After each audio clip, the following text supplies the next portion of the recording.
Welcome to the Design Document Guideline series. We are on to the seventh section, which is data security and data governance.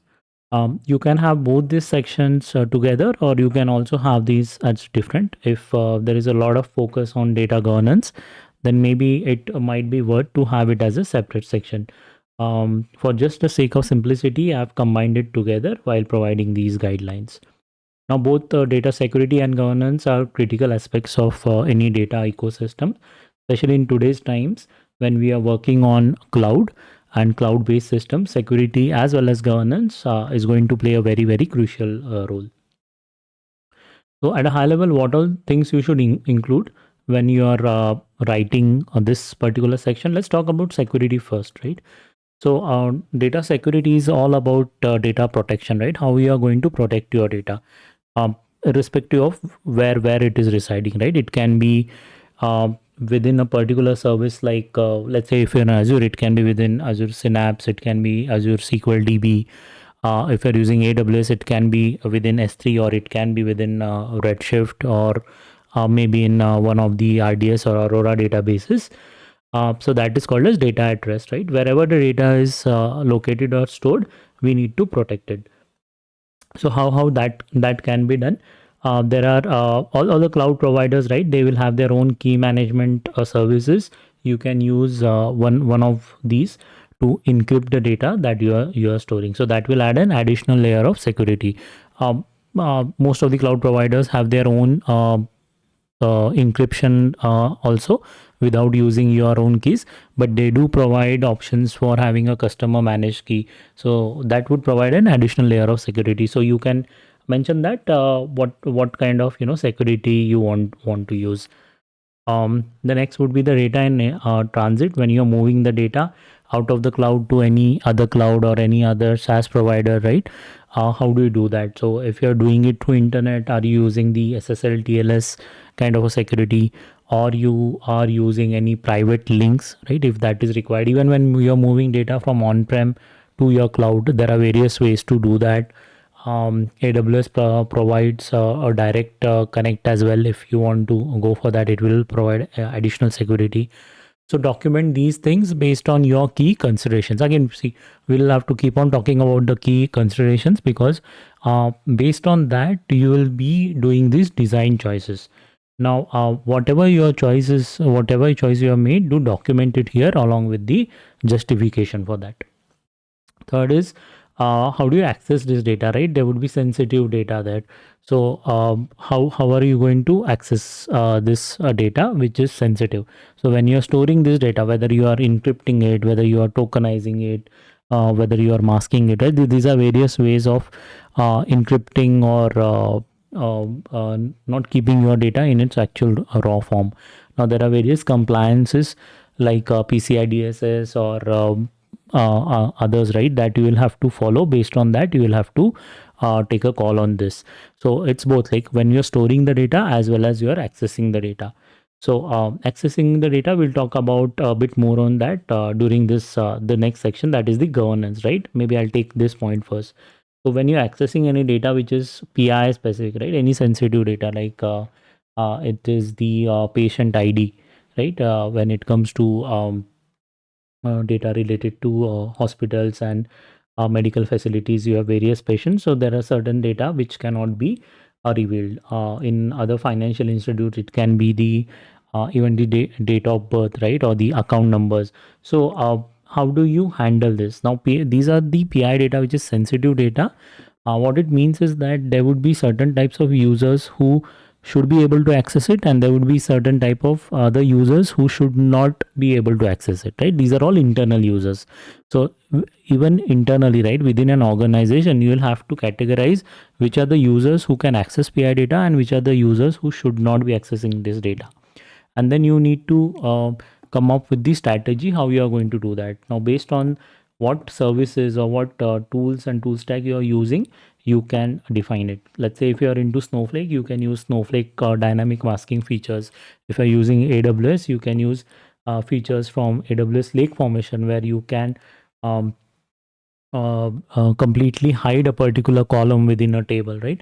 So those things you will have to consider it and you document it. Now when you're documenting these, right, it will give you a good opportunity to go through all these things and design the system accordingly. And that is why again this design documentation is so important, so that you don't miss out on these things. Else what will happen is, if you don't have this section at all in your design document, and if you're creating a design for the first time, this is mainly for the new architects, you may not be aware, right, there is such thing as handling the PI data, handling the sensitive data. You'll only come to know about it when you are trying to review this system with some of the other senior architects, or you're presenting this to some of the design authority within the organization. Um, while talking about governance, you can also talk about how do you want to control the access, whether it can be at a database level, table level, file level, row level, column level, and there are various combinations, right? These days, uh, everyone would ask for a more fine-grained access control, right? That is the reason we now have access control at the database level and not just at the file level or the object level. The third would be how do you provide temporary access, right? So while you're doing all this thing for the internal users, there might be certain times where you have to provide a larger level of access, where someone who is not really eligible to access a non-PI data, but now we need to provide access to them. So how do you do that? So all these things can be captured here, and there are multiple things, right? Data governance. This is just a part of that. What I'm trying to explain. Again, as I said, based on what kind of governance strategy you plan to have, you can add more details to this section.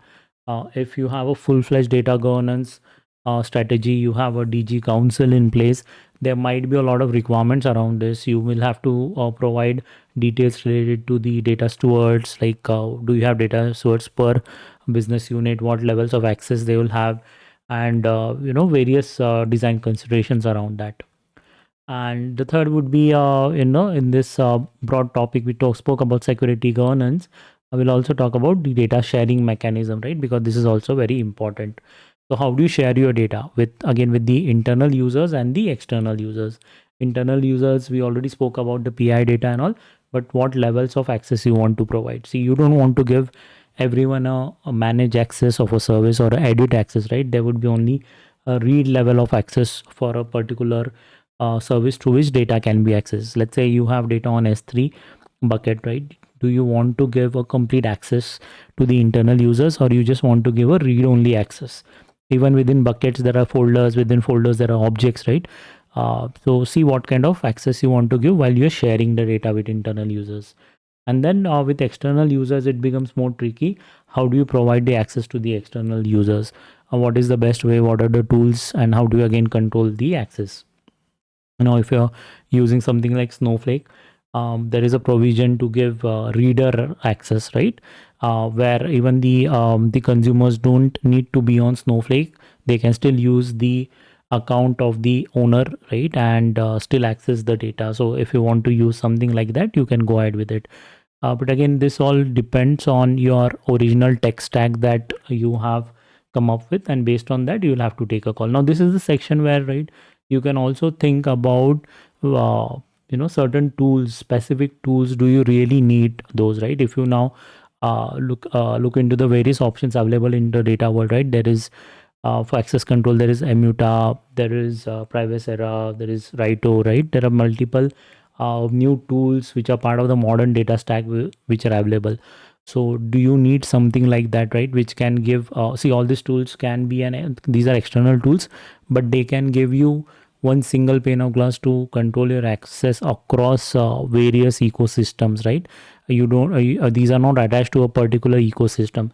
So do you need that kind of enterprise level access control? You can think about it and document it here, and then obviously you can take a call along with the other stakeholders as well. But yeah, the important thing is to document all these things in this section. And like all other sections, right, you may not be able to close all these things immediately while writing the design document. It may take a few days or weeks or even months sometimes, because a lot of things would need a discussion with the larger group, as well as approval from various stakeholders. So ensure that you highlight it here. If something is still open, you highlight that. If something is closed based on certain discussion, do highlight all those things, capture those discussion points. Even if it is captured separately somewhere, you can add those links here. Important thing is to capture all these things so that it can be referred later as well.